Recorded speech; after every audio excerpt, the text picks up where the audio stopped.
Olá! Olá, tudo bem, Kitty? Tudo Olá, bom? pessoal. Tudo Bom, bem? esse aqui é o Eric. Vou pedir para ele se apresentar assim, um pouco mais formalmente, contar um pouco mais da história dele, saber como é que até como você imigrou, né, no final das contas, para você poder comparar o que estava acontecendo lá 10 anos atrás e o que está acontecendo aqui hoje. E vocês podem sempre deixar as perguntas de vocês aqui na caixinha para ele responder aqui durante eu ia falar durante a consulta, durante o atendimento, mas durante a entrevista. Tá certo. Boa noite, galera. Boa noite, Kitty. Prazer finalmente falar com você pela live. Aleluia, Senhor, né? Pois é, a gente já se fala há bastante tempo, mas vamos lá. Eu me chamo Eric, eu tenho 30 anos, eu moro no Canadá há 10 anos, eu vim para cá em 2010. Atualmente eu trabalho como coordenador de projetos em uma empresa que fabrica móveis para o setor hoteleiro e comercial. E eu fui estudante de arquitetura aqui. Então, isso é um pouquinho do meu resume, digamos assim. E é isso, basicamente. Tá, e aí quando você veio pra cá, a ideia era realmente migrar? A ideia era o quê? Assim, porque a gente vê hoje as pessoas vindo pra cá meio que fugidas do Brasil, querem migrar pro Brasil, não voltam. Como é que era antes, né? As pessoas vindo pro Canadá? Então, eu sempre fui uma pessoa um pouco estranha, digamos assim, no bom sentido talvez, mas eu sempre tive muito essa ideia de vir para o Canadá desde que eu tinha mais ou menos 14 anos.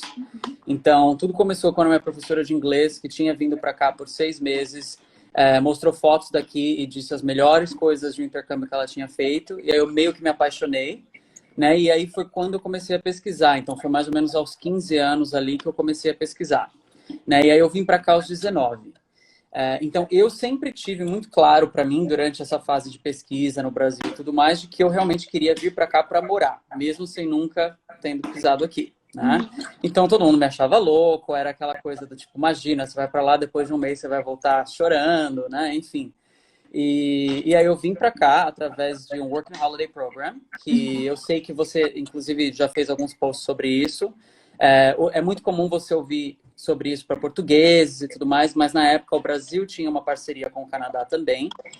Existia uma agência que fazia esse programa e era um Working Holiday, né? Então eu estava na Universidade do Brasil, tinha feito o primeiro ano de Relações Internacionais, mas eu já sabia que eu não ia concluir ela, porque eu sabia na época que um dos requerimentos para eu poder fazer o Working Holiday era que eu estivesse na universidade lá, né? Então, fiz o primeiro ano, tranquei, apliquei para o visto de trabalho, ele saiu, e aí em março de 2010 eu vim para cá com um ano de visto de trabalho aberto, né? Então, a Open Work Permit. E aí, nesse primeiro ano, eu consegui um emprego no call center, eu fui aos poucos conseguindo me achar, tive que procurar aluguel sozinho, enfim, né? Vim sozinho e apliquei todos os passos solteiro, né? Então, eu vejo muita gente perguntando como é fazer isso estando solteiro e foi basicamente como eu fiz. Foi uma né? loucura. Foi uma loucura e muitas leis de migração mudando, assim, no meio. Eu vou chegar nessa parte, mas basicamente eu peguei, assim, o último bonde do sistema antes de mudar para o Express Entry, né? Então foi, assim, um ano de muita adrenalina, o ano que eu apliquei para o PR mesmo, né? Mas a jornada começou dessa forma. Então eu cheguei e adorei tudo que eu vi, ainda amo o Canadá, assim, daqui eu não saio, né? E então para mim foi Com realmente cidadania você pode garantir esse Paranauê, né? Pois é, mas foi algo que sempre, assim, é muito inexplicável para mim, porque realmente eu sempre tive uma atração muito grande pelo país, e quando eu cheguei, eu fui basicamente constatando que tudo aquilo que eu acreditava que eu ia encontrar foi acontecendo, né? Então, talvez aí você possa chamar de destino, não sei, mas parece que as coisas realmente foram dando muito certo ao longo dos tempos. Óbvio que teve os seus momentos, os estresses, os momentos onde você senta e grita, né? Mas overall, eu diria que foi bem, assim, a jornada, né? E aí, depois do primeiro ano, como Working Holiday, eu queria continuar aqui. E foi aí que eu tive a ideia de fazer college, até porque eu não tinha terminado a universidade no Brasil, né? E a minha opção de curso, em segundo lugar, sempre tinha sido arquitetura no Brasil. E aí o George Brown tinha um curso de 2 anos, ainda tem, inclusive, que é de Architectural Technician. E eu me matriculei, fui aceito, fiz a mudança de visto para estudante e comecei a estudar aqui em 2011. Né? E aí eu concluí em 2013, 2 anos depois. Isso ainda era bem parecido como é agora. Então, eu consegui o Post-Graduation Work Permit depois, e aí foi de 3 anos a minha Post-Graduation Work Permit. Eu consegui um emprego na área, trabalhei por 1 ano e meio mais ou menos na área, mas assim que deu 1 ano registrado, eu apliquei para o PR. Né? Então, na época, isso foi em 2014, o sistema para quem era Canadian Experience Class, que era o meu caso, era bem straightforward, era bem direto. Então, se você estudasse por 2 anos, trabalhasse por 1 em NOC 0A ou B, você podia imigrar. Ponto. Não tinha pontuação, gente. Não tinha pontuação. Se você cumpriu isso, você é elegível e tinha um cap de quantas aplicações por ano, mas eles atualizavam toda semana, então, contanto que você estivesse no cap daquele ano, era extremamente binário, você ia ser aceito, né? Então, eu peguei basicamente o último mês desse processo. Então, eu apliquei em outubro de 2014. Foi assim, faltava algumas centenas só para atingir o cap e eu já sabia que no fim daquele mês eles iam mudar, porque eles já estavam dando aviso no site da imigração, inclusive. Né? E aí eu apliquei e foi em novembro que eles retiraram todo aquele sistema e colocaram o Express Entry, onde eu já não me enquadraria. Não, é porque aquelas primeiras notas de corte do Express Entry eram de matar. Terríveis, terríveis. Então eu consegui pegar esse último bonde, levou quase 2 anos para o PR ser processado, porque aí eles passaram a enfatizar o Express Entry, que saía em 6 meses, só que toda a galera que tinha sido grandfather do processo antigo ficou esperando no limbo, que foi o meu caso. Né? Então o PR só saiu em 2016. Mas aí eu peguei, foi aquela alegria finalmente, né, o fim da Odisseia, e passou os 2 anos de espera e eu peguei a cidadania no passado. Então agora em agosto fez 1 ano que eu virei cidadão canadense finalmente, que era o meu objetivo desde os 15 anos. Então levou aí 15 anos quase. Né? Mas isso que importa. Então, cheguei e foi uma jornada extremamente importante. É o que eu sempre falo para as pessoas que querem vir para cá e que têm uma certa pressa das coisas acontecer, de que o importante é você vir e aí o resto você vai resolvendo conforme você está aqui. Entendeu? Então, assim, obviamente que é importante você ter um plano, você conhecer os processos, você ser dono do seu processo, entender minimamente como a coisa funciona, mas existe muita coisa que se resolve realmente quando você está aqui. Né? Onde você vai morar, que tipo de emprego você vai ter. Você pode planejar milhares de coisas, mas a realidade é que é realmente na hora aqui que você vai descobrir qual vai ser realmente o desfecho, né? O que se resolve e o que não se resolve, né? Porque Exato. A gente vai cheio de expectativa de conseguir aquele emprego ou aquela coisa determinada e no final das contas nunca acontece. Então... Sim, sim. E assim, eu acho também que é necessário que as pessoas sejam realistas, né? Porque você sabe, nem tudo, quase nada é fácil. Você precisa trabalhar muito para as coisas e entender, assim, demora um tempo para você entender como as coisas funcionam, como a sociedade funciona, a cabeça das pessoas tem bastante diferenças mesmo, que são extremamente abstratas e intangíveis, que não adianta você ler horrores sobre o Canadá, porque eu lia e mesmo assim não te dá uma ideia real de como é, né? E é aquela coisa, né? 10 anos atrás não tinha o tanto de informação que tem hoje, né? Não tinha. Inclusive, para todo mundo que está vendo, assim, eu sigo aqui já provavelmente uns 2 anos já, nem sei quanto tempo faz bastante tempo, mas assim, o seu canal é extremamente importante. Você tem uma série de informações mastigadas que eu não tinha e que, assim, teria sido completamente essencial saber disso na época. Ainda mais agora que os processos se tornaram muito mais complexos. Né? Porque mesmo antes da minha aplicação, até mesmo o Skilled Worker, que hoje é uma das formas bastante populares dentro do Express Entry, ele basicamente funcionava assim, qualquer formação valia, se você tinha 67 pontos, você era aceito. Né? Então ele era extremamente objetivo também, e hoje eu sei que existe Northern Ontario, French Speaking Ontario, assim, tudo virou uma subcategoria, né?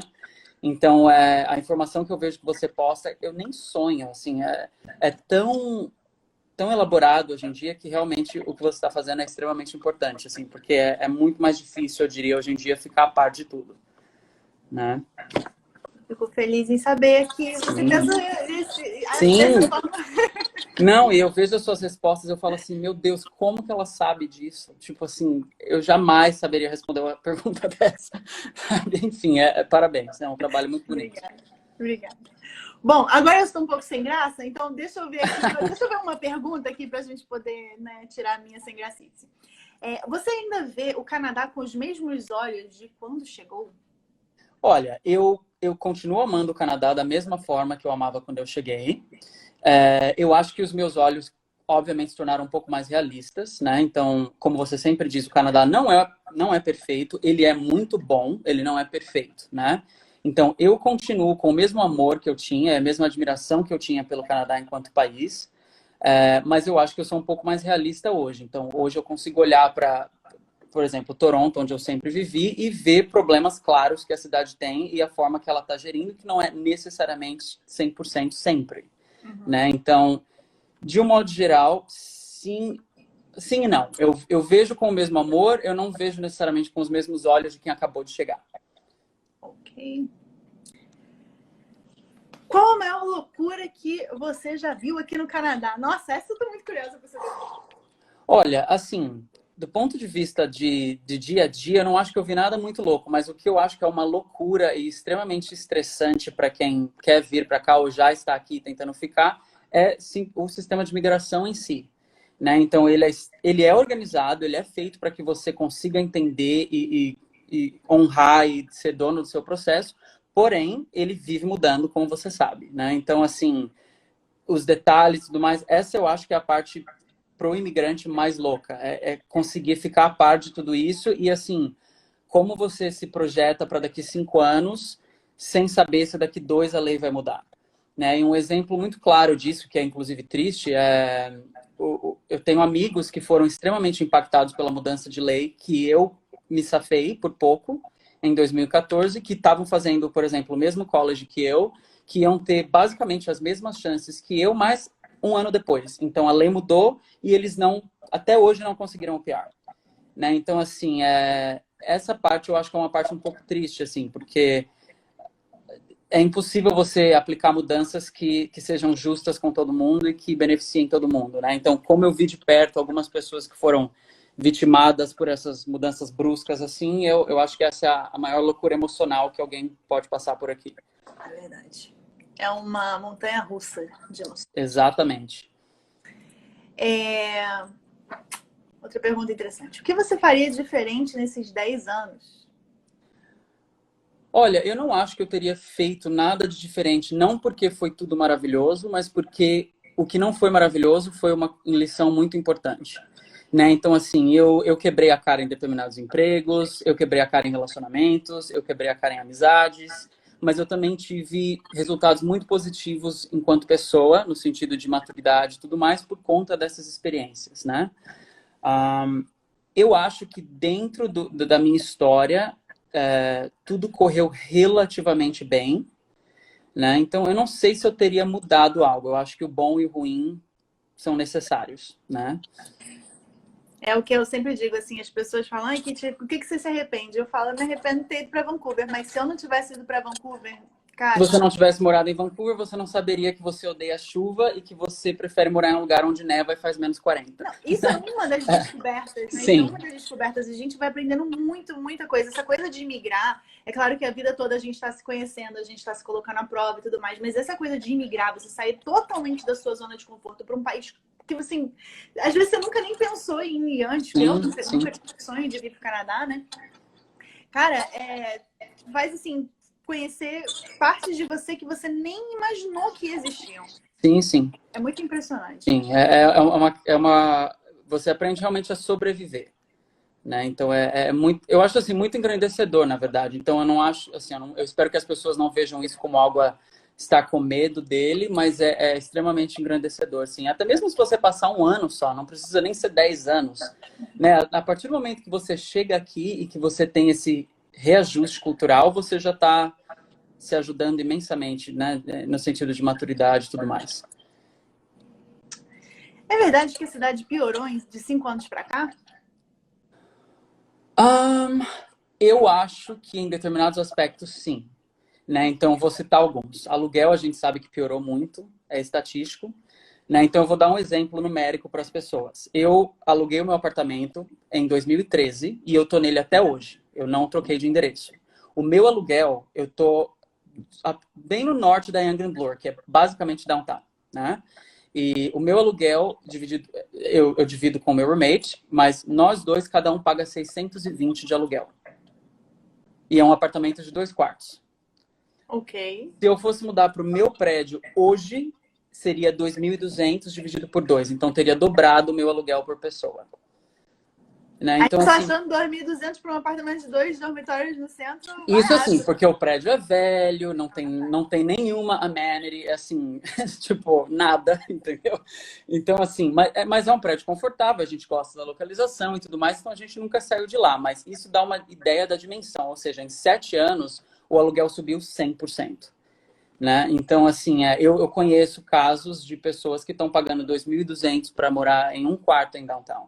Né? Então, aluguel, sem dúvida, é algo que eu senti que piorou muito, que que deixou a cidade um pouco mais inacessível, eu diria. Né? E aí o resultado disso é o problema número 2, que a gente tem visto muito em Toronto, que é a questão dos homeless, que tipo, quando eu cheguei aqui no Canadá, eu tô igual, né, aqueles senhores agora que falam no meu tempo, né, era tudo mato. Mas assim, quando eu cheguei aqui, você até via homeless em downtown, mas não era uma coisa assim absurda, né? Hoje em dia, se você vai na Dundas Square, é assim, certeza que você vai ver. Até mesmo em lugares onde eu nunca vi antes. Nos bairros mais residenciais para o norte, né? É muito comum. Eu sei que a Yonge and Eglinton está tendo uma polêmica agora, porque eles moveram, eu acho que 250 homeless para um hotel, porque eles estavam desabrigados durante a pandemia, e aí os moradores não estão felizes com isso, então tá havendo aí um problema, né?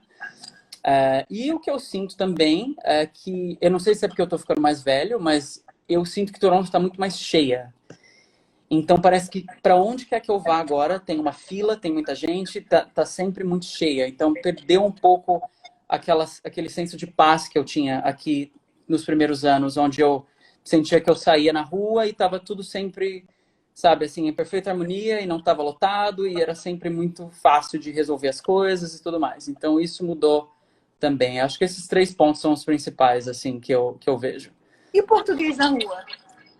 Ah, sim, não, muito, né? E principalmente em julho, que é muito comum brasileiros virem fazer intercâmbio, né? E também aumentou bastante. Eu vi que o número de brasileiros que vem para cá aumentou muito também, né? E eu entendo, porque a gente sabe que, infelizmente, assim, para mim é muito claro, estando fora há 10 anos, infelizmente o Brasil deu uma piorada boa aí na última década, né? Então, para mim faz todo sentido mesmo quando eu leio que o número de brasileiros tipo, triplicou, né? Qual a maior vergonha que você passou como estrangeiro aí? Eu acho que a maior vergonha que a maioria das pessoas passa é estar com um amigo no Subway, por exemplo, não se tocar que você não é a única pessoa no mundo que fala português e soltar alguma coisa, não necessariamente rude, mas no meu caso foi algo extremamente pessoal e íntimo. Tipo, eu estava descrevendo como tinha sido um encontro para um amigo, em todos os detalhes, e tinha um brasileiro sentado do outro lado e eles começaram a rir, assim, absurdamente, não para tirar sarro, mas pelo desconforto da situação mesmo. E eu não sabia onde enfiar a cara, né? E aí eu desci na próxima estação, que nem era a minha estação.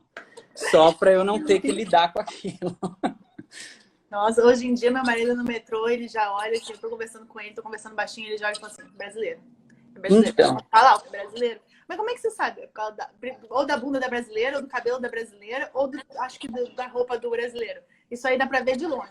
Hoje em dia, eu sou muito bom de identificar também, mas na época, eu estava tão envolvido na conversa que eu nem prestei atenção quem estava em volta, né? E esse foi um micaço, assim, que eu não me esqueço e que eu vejo muita gente passando, inclusive. Eu já ouvi várias vezes brasileiros conversando entre si e eu pensei, eu não falei nada, mas eu pensei comigo mesmo, falei, tem pessoas te entendendo. Tipo, para de falar sobre isso. Entendeu? Então, esse é um mico comum, eu acho, essa coisa da língua e de você não necessariamente se ligar que Toronto é uma cidade extremamente diversa e que você sempre vai encontrar alguém que entende você em algum lugar. Estando longe, você perde muitos dos momentos em família no Brasil. Você se arrepende disso? Olha, nos primeiros anos, isso não era algo que eu notava muito, mas conforme os anos foram passando, e eu vou vendo as pessoas da minha família envelhecendo e alguns parentes, infelizmente, falecendo, e você não tendo nem tempo de ir no velório, né? É uma questão que começou sim a pesar, eu não vou mentir. Eu não diria que eu me arrependo necessariamente de ter vindo para cá, porque eu não me vejo morando em nenhum outro lugar, mas existe um peso, sim. E eu acho que conforme os anos vão passando ainda mais, isso vai pesar um pouco mais. Né? Os meus pais também estão envelhecendo, então eu me preocupo muito. Esses dias, minha mãe teve um problema no joelho, enfim, eu fiquei extremamente preocupado porque você não está lá.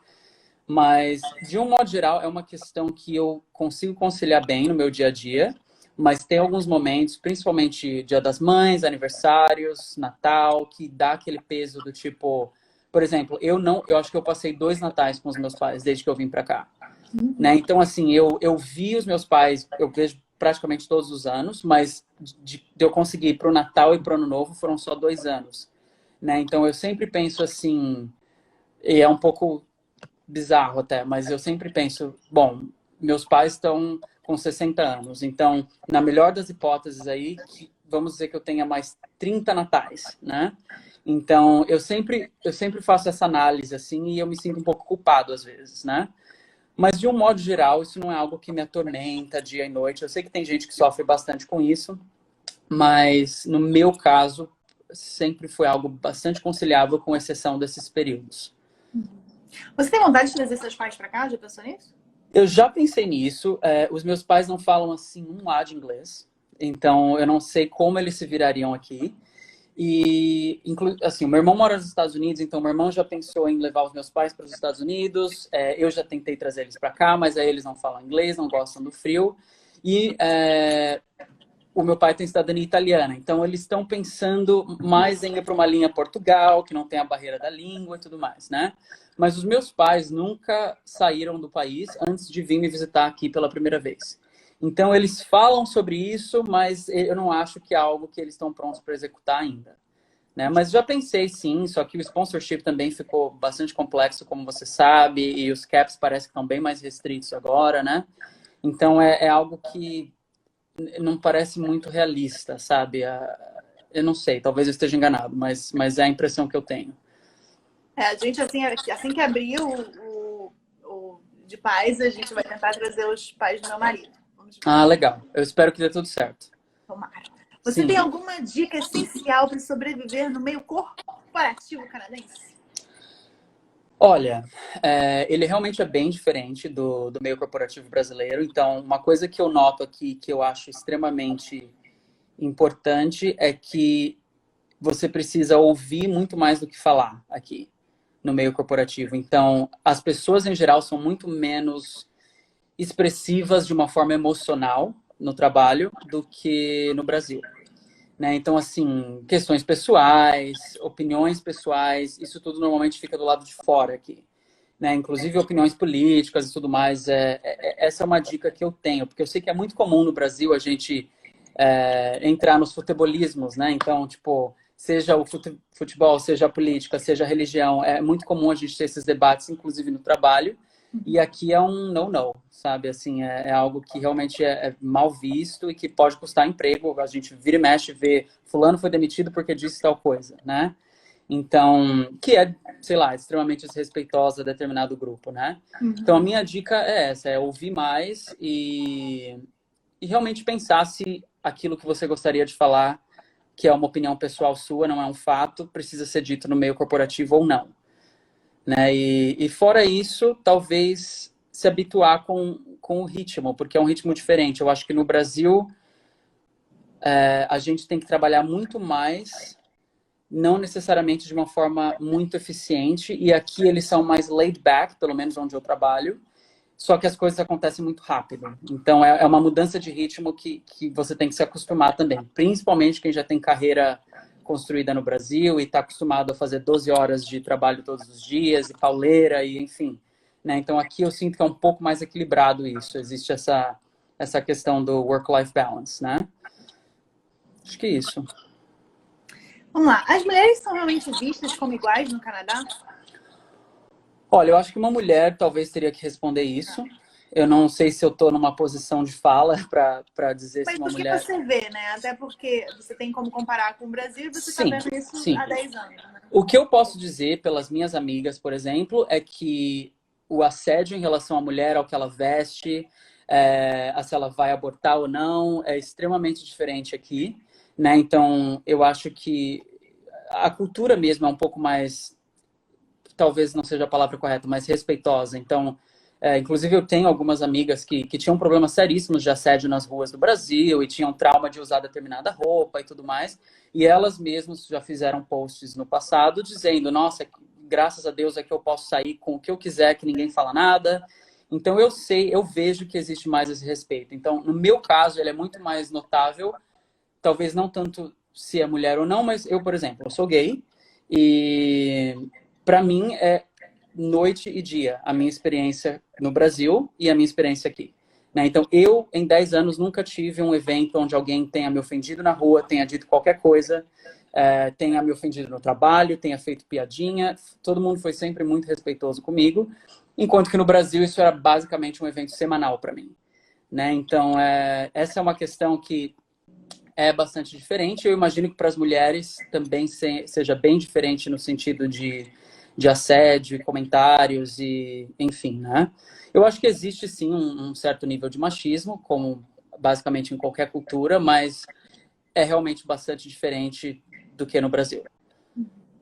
Eu me lembro que num dos verões lá de Vancouver, eu vi uma menina, duas meninas, na verdade, com um short tão curto que eu acho que eu nunca tinha visto um short daquele nem no Brasil de tão curto. Sim. E não tinha ninguém olhando. Eu acho que eu era a única pessoa chocada olhando, falando, nossa, mas um short desse, num lugar frio desse. A mesma experiência minha, eu já vi também, principalmente no começo, no meu primeiro verão aqui, eu vi assim, eu falei, meu Deus, esse short está muito curto, né? E eu olhei para ver se tinha alguém olhando e não tinha ninguém nem assim reparando, sabe? Então essa coisa da liberdade individual da pessoa poder se expressar da forma que ela quiser é muito grande aqui. E eu acho que, de um modo geral, a sociedade é muito defensora disso, né? Então eu já vi, por exemplo, pessoas de outras culturas tentando fazer comentários depreciativos sobre determinada minoria ou grupo e outras pessoas rechaçando elas, dizendo, não, mas aqui você não é assim que a gente vive, entendeu?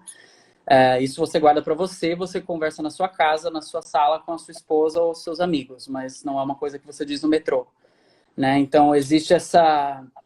É o que eu chamo de standard, né? Então, você tem esse standard muito claro do que é você tratar alguém com respeito e o que não é. E a linha ela não é abstrata, ela é muito clara, né? E então é isso. Você tem mais amigos canadenses ou brasileiros? Olha, eu diria que tá um meio a meio, viu? Eu não fiz a conta, não, mas eu acho que é mais ou menos meio a meio. Por exemplo, no meu trabalho, trabalha eu, tem outra brasileira e o resto da empresa é ou canadense ou de algum outro país. Uhum. Né? Então, eu sou muito próximo dos meus coworkers, a gente vira e mexe, vai jantar, enfim. Então, eu considero eles meus amigos, não só meus coworkers. Eu tenho bastante amigos canadenses do meu trabalho antigo, que são pessoas que já faz 5 anos que eu saí de lá, mas eu ainda tenho uma amizade bem forte com eles. Inclusive, eu vi 3 deles no domingo. O Jamie, meu namorado, é canadense, então só por essa associação eu já tenho aí outros 10 amigos canadenses, pelo menos. Né? Então, eu diria que é mais ou menos meio a meio. Eu tenho o meu grupo de brasileiros também, o meu roommate é brasileiro. Enfim, Bruna, Gustavo, Felipe, Fernanda, que estão comigo desde 2010. Então, assim, eu diria que é bem igual. Algum deles está te assistindo aqui? Provavelmente, eu nem sei. Eu tô assim, eu não sei nem para onde olhar direito. Né? Então, eu acho que sim. Eu vi alguns deles fazendo comentários. Então, eu acho que eles estão sim. Mas se eles tiverem, um beijo, galera. Obrigado por tudo.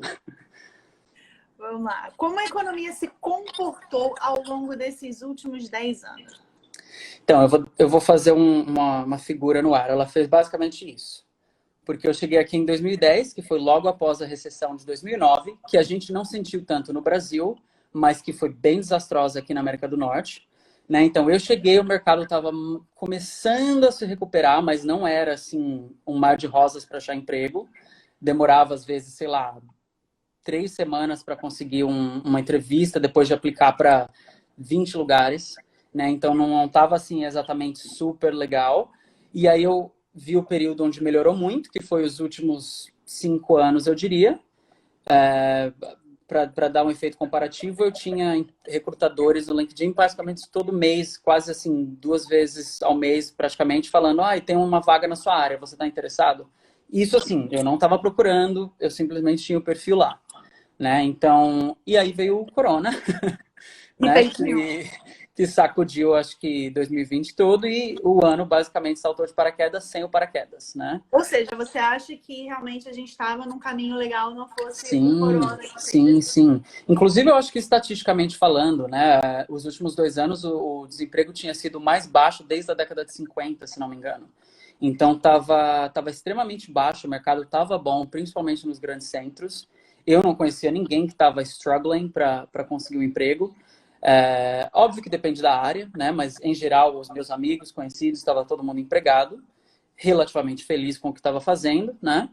E aí veio isso, e inclusive a minha empresa agora está tendo que fazer cortes e reajustar, porque a gente lida muito com o mercado americano e, né, uma coisa vai puxando a outra e, enfim. Né? Então eu acho que ano que vem e talvez esse ano vão ser anos muito ruins, já estão sendo, né? Muita gente já foi laid off. Existe aí essa esperança de que a coisa se recupere relativamente rápido depois que sair um tratamento, vacina, etc. Mas eu sinto que é um pouco especulativo por enquanto, não dá para dizer ainda, né? Então eu já, assim, psicologicamente eu estou preparado aí para ano que vem potencialmente ser um ano de decisões difíceis e de alguns sacrifícios aí, né? E vamos ver, mas um dia de cada vez, né? Eu tenho uma pergunta para você que não está aqui, não. Por que alguém com cidadania canadense, né, que já imigrou e tudo mais, por que essa pessoa me segue? Porque eu gosto do seu conteúdo. Eu fiquei pensando aqui agora, nossa, com tanto de imigração, agora tu já imigrou, não tem cidadania. Então, quando eu tinha 16 anos, eu estava fazendo as minhas pesquisas, eu fazia parte de uma comunidade no Orkut que justamente ajudava as pessoas a vir para o Canadá. E foi lá que eu aprendi tudo que eu sabia na época, né? E eu, inclusive, tinha me tornado moderador dessa comunidade e eu ajudava as pessoas, não na mesma intensidade que você, mas eu ajudava as pessoas também. Então, essa é uma causa que fala muito comigo, entendeu? E aí, quando eu vi você e os seus depoimentos, que eu sempre achei extremamente realistas e basicamente, assim, a quantidade de informação que você estava disponibilizando, eu segui realmente por admiração, né? E é isso. Sim.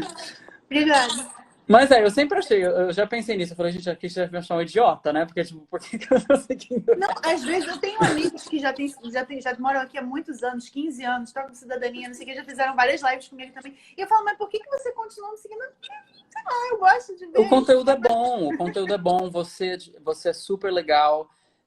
Eu, inclusive, te recomendo, você conhece a Dani, minha amiga, eu tenho determinados momentos que eu falo, não sei mais, pergunta pra Kit. Então você virou basicamente a guru da. E eu falo para várias pessoas, tipo, quando tem pessoas do Brasil me falando, Eric, quais são os primeiros passos? Eu falo, o primeiro passo é você entrar no sick.gc.ca,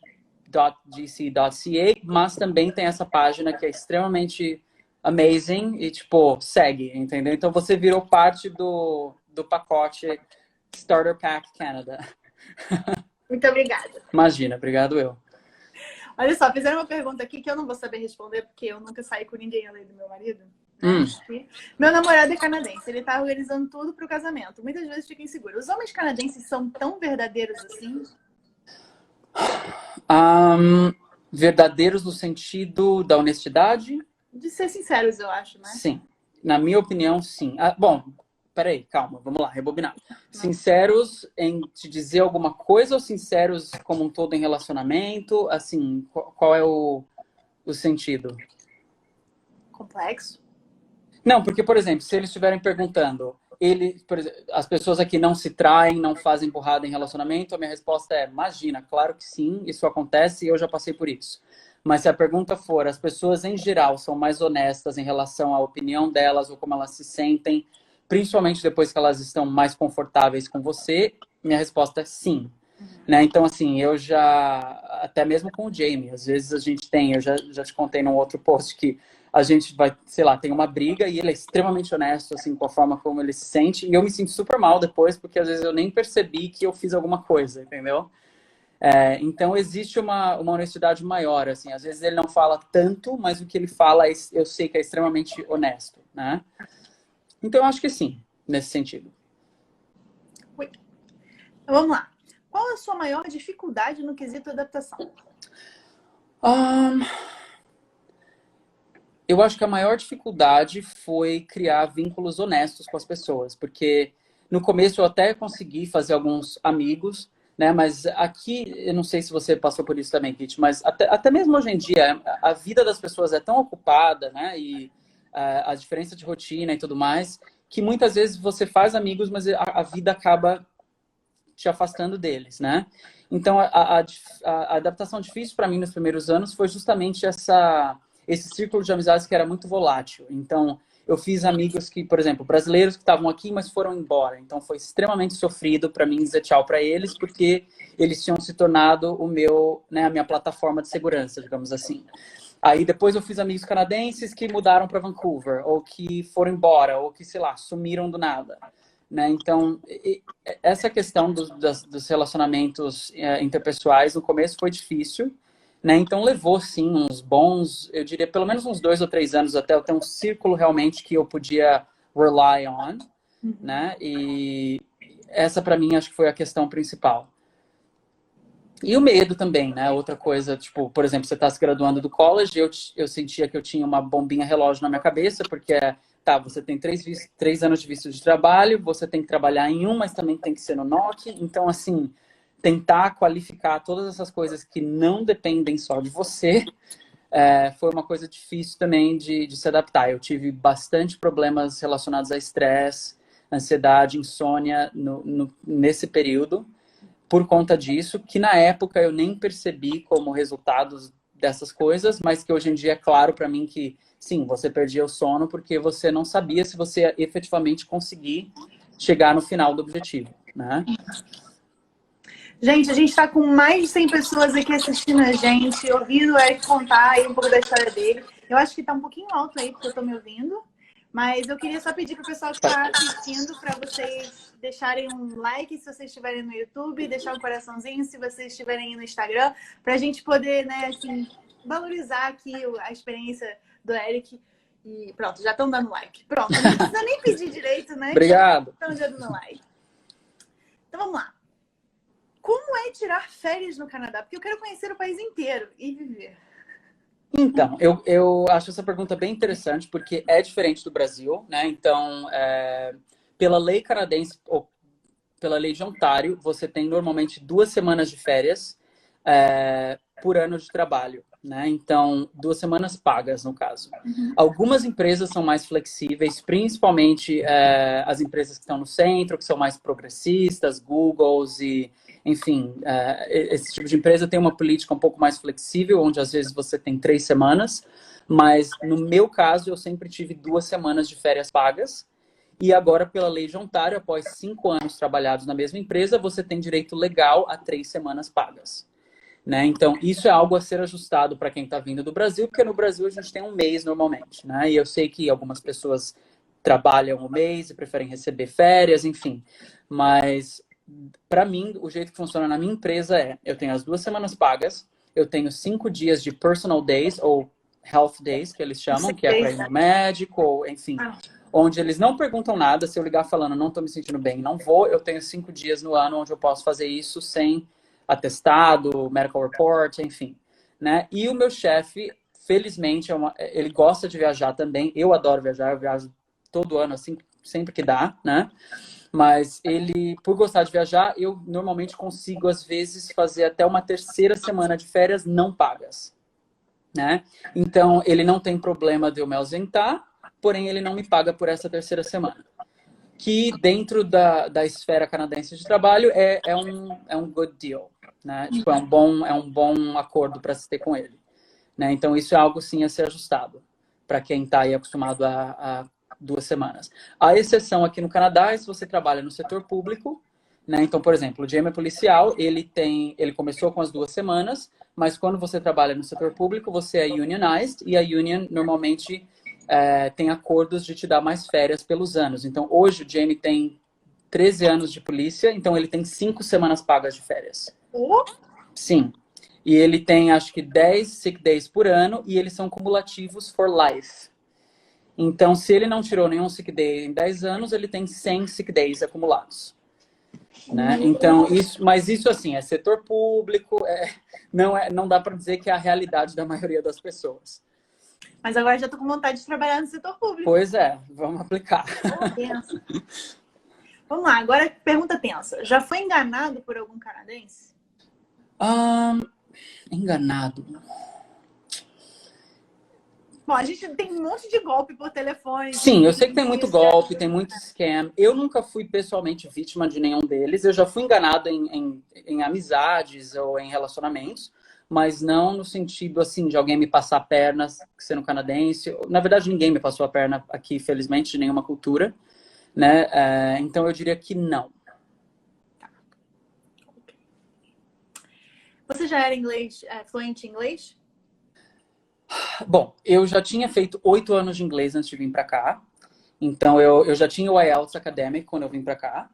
Então, em tese, sim ou quase. Então, eu já tinha bastante vocabulário, eu conseguia me comunicar relativamente bem já.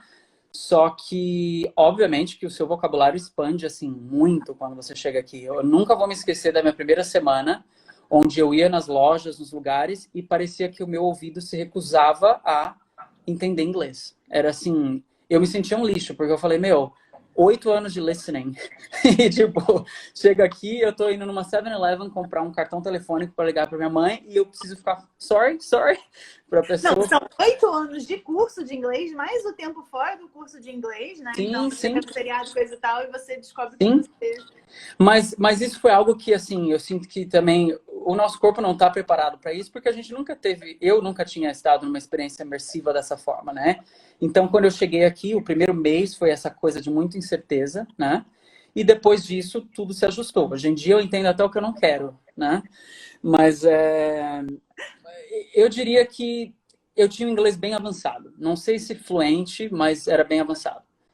De modo que isso não foi um fator decisivo, assim. Quando eu cheguei e eu fui trabalhar no call center, eu tinha que falar inglês no telefone, era de boas. Obviamente que eu ficava tenso, mas fluía, né? Essa pergunta eu também tô curiosa. Quais lugares do Canadá você já visitou e qual prefere? Tá, então eu já visitei de cidades grandes, Ottawa, Montreal, Quebec City, eu já fui para Calgary, e não tão grandes assim, eu já estive em Banff, Canmore, Guelph, Kitchener, Barrie, Hamilton. Ele já fala com sotaque, olha só. Acho que basicamente essas. Não, e ele tava lá em Ottawa, quando eu estava em Ottawa no Family Day. A gente, assim... Gente, é assim, o universo que ainda não deixou a gente se Não ver. deixou. E detalhe, a gente patinou no canal no mesmo dia, eu tinha estado no canal 2 horas antes, só que tava frio naquele dia, e eu tinha ficado 2 horas do lado de fora, eu tava assim, morto, sabe aquela exaustão do frio? E eu cheguei no hotel e pum! E aí, quando eu acordei, eu vi sua mensagem, tô no canal agora. Eu falei, putz, literalmente por 1h30 a gente não se trombou. Não, por 1h30, vamos combinar que o canal é muito grande, a gente pode nunca ter se cruzado. Enorme, pois é. Mas foi bom te ver lá, eu sei que você ama a Ottawa. A Ottawa é realmente muito bonita. A pergunta tinha perguntado qual eu preferia. Qual lugar? Isso. Então, assim, eu gosto muito de Toronto, porque eu sou de São Paulo, então eu gosto de cidade grande e tudo mais. Mas se eu pudesse escolher uma cidade basicamente pela beleza aqui e pelo estilo de vida, eu escolheria Quebec City. Para mim é a cidade mais bonita do Canadá que eu vi até então. Por quê? Eu adoro Europa, então eu amo arquitetura, eu adoro essa coisa do velho mundo, e Quebec City é basicamente um pedaço da Europa aqui, né? Então, assim, a arquitetura é extremamente antiga, é o primeiro grande centro do Canadá, né? Então, tá muito ligado à história canadense, eles têm muito tributo a isso, né? Eu gosto do estilo de vida em Quebec, que é um pouco mais laid back, só tem um problema, eu não falo francês e eu não tenho intenção de falar francês. Então, isso para mim é, obviamente, um fator ultra decisivo, porque eu não estou disposto a voltar e começar todas as línguas de novo e, tipo, para tentar viver no Quebec, né? Eu já tenho uma vida estabelecida aqui em Toronto. Então, para mim, se eu fosse mudar para algum lugar em Ontário, eu não teria nenhum problema em morar em Ottawa. Eu acho uma cidade excelente também. E eu, por exemplo, aqui mais próxima, eu adoro Guelph. Eu acho Guelph super bonitinha, tem bastante coisa para fazer. Gosto de Cambridge também, que você foi para lá, mas Cambridge é bem menorzinha já, né?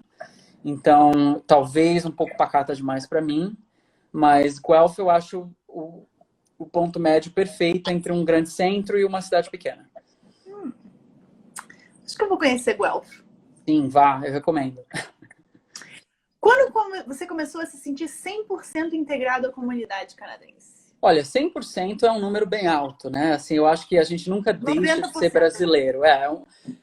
Eu acho que depois que eu terminei o college foi quando eu realmente comecei a sentir que a vida estava indo conforme o esperado e que eu tinha um círculo de amigos e que nada mais era muito novo. Eu já conseguia me virar extremamente bem aqui e eu não sentia, assim, barreiras culturais extremas com canadenses. Então, eu diria que foi mais ou menos depois de pelo menos 2 anos e meio, 3 anos completos aqui, foi quando eu realmente me senti ok, tranquilo.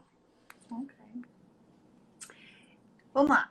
Quais são as situações perigosas em relação à criminalidade que você já presenciou no Canadá? Olha, o máximo que eu presenciei no Canadá foi uma briga de rua entre pessoas que estavam bêbadas, tipo, fora de uma balada, ou algum louco na rua, que a gente sabe que tem muito, tipo, gritando ou ameaçando alguém, mas nada assim, nem sequer comparável ao que a gente está acostumado a ver nos noticiários do Brasil. Né? Então, é algo que eu converso, inclusive, muito com o Jamie, que ele, né, da polícia e tudo mais. Então, eu sempre perguntei para ele, tipo, ele tem 13 anos de casa, né, na polícia. E a polícia de Toronto, que é considerada, né, pela maioria dos canadenses, uma cidade com crime alto, né? E ele falou que ele nunca teve uma situação onde ele sentiu que a vida dele estava ameaçada enquanto policial, ou de que ele teve que tirar a arma do cinturão para apontar para alguém. Né? Então, assim, isso me diz que realmente não é uma ocorrência comum. Né? E a gente sabe, até pelos casos que acontecem de homicídios e tudo mais, é extremamente grave aqui alguém ser morto. Né? Então, assim, alguém morre aqui e está nos jornais, e o prefeito vai se pronunciar, e o chefe de polícia vai se pronunciar e tudo mais. Então, eu diria que a accountability que a polícia, o prefeito e a sociedade como um todo tem em relação a crimes graves é muito alta, né? De modo que quando eles acontecem é um reboliço, né? Assim, as pessoas têm que prestar contas e, enfim, né? A gente teve um exemplo que foi 2018, que foi o ano com, eu acho que teve 90 homicídios em Toronto, que foi o número mais alto da história. E aí, no ano seguinte, uma série de medidas já foram colocadas em execução, e aí já caiu, tipo, consideravelmente no outro ano, né? Para uma média mais comum. Né? Mas, de um modo geral, eu não diria que eu presenciei nada extremamente criminoso, não. É muito seguro aqui, assim, não, eu não tenho nenhum medo na rua, nunca tive. Uso celular no metrô, você vê pessoas com MacBook no metrô, é extremamente diferente. O advogado criminalista passa fome. Pois é. O que você mais admira no Canadá? É uma pergunta complexa, porque tem muitas coisas que eu admiro aqui, mas eu acho que se você ferver tudo que eu admiro, o que sobra no processo existe um certo pragmatismo aqui. Então, o Canadá ele é muito objetivo nas coisas, enquanto país, enquanto Estado. Né? Então, por exemplo, se existe um problema, normalmente ele é addressed bem rápido, ou eles pelo menos tentam. Eles não necessariamente fingem que não está lá. Né? Então, essa praticidade em lidar com as coisas, essa busca por eficiência, essa busca por transparência, pelas coisas serem feitas de uma forma correta, de você tirar um documento a você receber um cheque por causa do coronavírus, é tudo muito seamless, é tudo muito eficiente, porque se não for, a população cai matando e existe, como eu disse, esse standard. Né? Então, assim, o nosso standard é que a sociedade tem que ser segura, que se você for falar para todo mundo ficar em casa, você tem que dar o apoio financeiro para essas pessoas. Então, a expectativa é muito clara e a resposta é muito objetiva, normalmente. Então, isso é uma coisa que eu admiro muito. Né? Assim, eu tenho tantos amigos que estão passando por um perrengue no Brasil por causa do corona também, ou que simplesmente querem, sei lá, uma segunda via de uma certidão, e sabe, assim, é um estresse tão grande, e estar fora daquele estresse me faz ver o quão essas pequenas coisas realmente adicionam no seu dia a dia, e você não ter que lidar com isso porque as coisas são eficientes, te poupa tempo mental que é, assim, impagável. Né? Então, isso para mim é algo que eu admiro muito. Você sente esse retorno e reconhecimento do seu esforço que muitos falam? Olha, a minha experiência pessoal é que sim. Né? Então, obviamente que as coisas não aconteceram rápido, mas de um modo geral, profissionalmente, eu sou bem satisfeito com a minha vida. Acho sim que tem retorno no sentido de saúde, educação. Eu sei que pessoas têm experiências negativas com saúde, com educação. Eu, por exemplo, acabei de ver um comentário, a pessoa falando que tem várias ocorrências. Sim, existem brigas, existem coisas nessa linha, mas quando você diz para mim crime, eu estou pensando no mais grave, né? E a gente sabe, estatisticamente falando, não é só uma experiência, são dados, não são altos, né? Mas, de um modo geral, eu diria que eu sou bem satisfeito, sim, com o retorno que eu tive. Eu não vejo nada, assim, que não atendeu as expectativas. Eu tive que, inclusive, passar por uma cirurgia esse ano, e aí eu estava pronto para ter uma experiência super ruim, porque as pessoas falam, espera e tudo mais, e foi tudo extremamente rápido, eficaz, sabe? Então, aí que tá. Cada um, obviamente, tem direito às suas próprias experiências, mas a minha foi bastante positiva até então. Legal. Pergunta que não quer calar. Qual a lição que você aprendeu desses 10 anos e aí que você gostaria de compartilhar? Lição. Eu acho que tem que estar o máximo preparado possível. Não quer dizer que você tem que se tornar um expert, mas seja financeiramente, seja no sentido de entender como as coisas funcionam, no sentido de se planejar na questão de custos de vida. Então, planejamento é essencial. Eu sei que você sempre bate nessa tecla e eu concordo 300% com ela. E esteja preparado para ter decepções, seja ela em carreira, seja ela em onde você vai morar, seja ela com sair na rua e ver que tem lixo no chão também, porque eu já, sabe, assim, tem muita gente que realmente idealiza todos os aspectos, né? E aí se sente um pouco let down quando encontra alguma coisa que não é o 100% que esperava. Então eu acho que é importante estar preparado, ser realista, estar pronto para trabalhar duro mesmo pelo aquilo que você quer, não só no seu trabalho, mas na imigração, enfim, em tudo. E ter a cabeça aberta, porque é necessário para imigrar. Olha só, vamos ver o que tem aqui. A gente tem direito a mais 2 perguntas. Olha só. Já sofreu homofobia de alguma forma? Eu soube de alguma pessoa que sofreu? Eu nunca sofri homofobia aqui, inclusive no trabalho, onde eu sou completamente aberto sobre quem eu sou. Nunca aconteceu comigo, não aconteceu com a vasta maioria dos meus amigos, mas eu tenho certeza que se você for para, sei lá, North Bay, vai rolar algum comentário. Existe muito essa diferença no Canadá entre os grandes centros e as cidades pequenas. Até mesmo, não precisa nem ser na questão gay, até mesmo na questão simplesmente de ser imigrante. Né? Então, assim, tem cidades que você vai, por exemplo, a cidade de onde o Jamie é, que é pequenininha, tem 20 mil pessoas. De onde ele é? Georgetown, que é uma graça a cidade, não fica longe daqui, é 50 minutos de Toronto, mas é extremamente pequena. E, assim, 99% da cidade é canadense. Então, eu até brinco, quando eu vou no supermercado, eu sou a única pessoa com cabelo escuro. Né? Então, e assim, as pessoas olham, às vezes por curiosidade e tudo mais, mas eu nunca me senti discriminado necessariamente por ser nem imigrante, nem gay, enfim. Para mim sempre foi algo muito positivo aqui, que é o oposto da minha experiência no meu próprio país, foi bastante ruim em vários momentos da minha vida.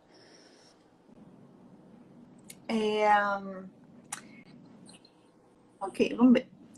Para qual cidade pequena você iria se tivesse que se mudar e pudesse escolher? Sem ser Quebec, Toronto. Porque Quebec e Toronto não são pequenas, gente. Vamos combinar. Sim. Então, cidade pequena em Ontário, que eu iria, se você me falasse, Eric, que você tem que mudar mês que vem, eu acho que a minha primeira escolha seria Guelph. Talvez a minha segunda escolha seria Kitchener. Por questão de mercado de trabalho, por questão de coisas para fazer, restaurantes para ir. Eu curto ter lugares para ir, né? Então, para mim, eu acho que essas cidades são pequenas, mas grandes o suficiente, e elas têm mercados de trabalho grandes o suficientes onde talvez eu conseguiria me colocar. Eu sei que Kitchener tem um polo de IT, Guelph tem um setor de serviços bem grande também, então, para mim, seriam essas duas. Eu vou fazer a última pergunta aqui, que na verdade ela está escrita de um jeito, mas eu vou refazer a pergunta. Okay. A pergunta que está aqui é: você gosta do frio do Canadá? Eu vou perguntar para você. Antes de tudo, como é que era a sua relação com o frio? E hoje, como é a sua relação com o frio? Então, eu sempre gostei mais do inverno do que do verão, mesmo no Brasil. Né? Então, todo ano eu ia para Campos do Jordão, eu sempre queria ver neve. Aos 17 anos, eu juntei uma grana e meu pai, de formatura, me ajudou a ir para Bariloche, na Argentina, porque eu queria ver neve. Então, eu sempre tive uma obsessão com o frio, né?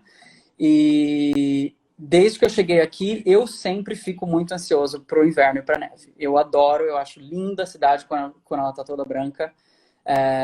Sim, dá no saco quando é fevereiro e você está no 5º mês de temperaturas negativas. Sim, tem dias que você realmente não aguenta mais. Nos dias de menos 35, é agradável? Não, mas de um modo geral, eu não tenho grandes problemas com o inverno, eu gosto. Eu, inclusive, prefiro quando neva no inverno do que quando não neva. Então, por exemplo, quando você falava nos seus vídeos em Vancouver que eu não gosto de chuva e tempo nublado, eu quero sol e neve, eu me identificava totalmente porque é exatamente a mesma coisa para mim. Então, eu não tenho grandes problemas. Eu acho que você tendo um bom par de botas, uma meia de lã, uma calça térmica e uma boa parka, you're good to go. Até porque tudo é aquecido. O ônibus é aquecido, o metrô é aquecido, as casas são aquecidas. O meu trabalho, a gente quase frita lá dentro no inverno. Então, não é assim um grande problema. Né? Mas tem muita gente que não gosta do frio já desde antes, né? Por exemplo, o meu roommate odeia o frio. Né? Então, ele ama o verão, ele ama torrar no sol. Eu nunca tive esse perfil. Né? Então, cada um é cada um. Mas tem que lembrar também que, assim, depois de Vancouver, Toronto é o grande centro canadense menos frio. Por incrível que pareça. Porque tá ali na borda do lago, né? Exato, mas daqui só piora, se não for Vancouver. É verdade. Bom, gente, eu acho que é isso. Eu queria agradecer a todo mundo que participou aqui, fazendo as suas perguntas, comentários e tudo mais. E, claro, né, assistindo aqui a gente. Sim, sim. E queria agradecer muito, muito, muito a Eric por ter cedido toda essa vivência aí pra gente. Obrigado. É muito legal, né, ver tudo que você passou. Claro que a gente não viu nem 100, sim, sei lá, não sei como é que a gente fala quando divide por 100, 100 avos. A gente não viu nada, né, aí da sua história. Você é sempre bem-vindo aqui para contar mais do que você quiser contar. Beleza. Muito obrigada de coração. Imagina. E eu vou deixar você se despedir do pessoal aí. Ok. Bom, Kit, obrigado pela oportunidade. Eu que agradeço. Parabéns pelo seu trabalho. Eu vou continuar te seguindo forever. Você faz um trabalho muito bonito. Eu te agradeço pelo espaço. Galera, se vocês quiserem fazer qualquer pergunta, estamos aí. O meu Facebook não é... Aliás, o meu Instagram não é privado. Podem fazer. Pode seguir. Eu vou tentar responder o máximo possível. E boa sorte para todos vocês que estão planejando vir para cá. O Canadá não é perfeito, mas tem muitas coisas boas. Eu amo a minha vida aqui. Eu não trocaria ela por nada.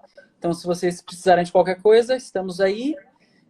Um abraço, se cuidem e Kit, eu espero que a gente se veja em breve. Eu sei que agora o tempo não está muito propício a encontros, mas se você quiser, estiver livre aí, a gente finalmente se conhece in person. Beleza. Tá? Gente, essa live vai ficar aqui no IGTV e ela vai ficar também no YouTube. Então, vocês não têm desculpa para não assistirem a live, tá? Então, pode, assim que eu terminar aqui, dar o começo ali na live lá no IGTV e assistir tudo que o Eric teve aqui para compartilhar, tá bom? Então, eu acho que eu também me despeço daqui e a gente se vê na próxima. Tá bom. Tchau, tchau. Beijo, tchau.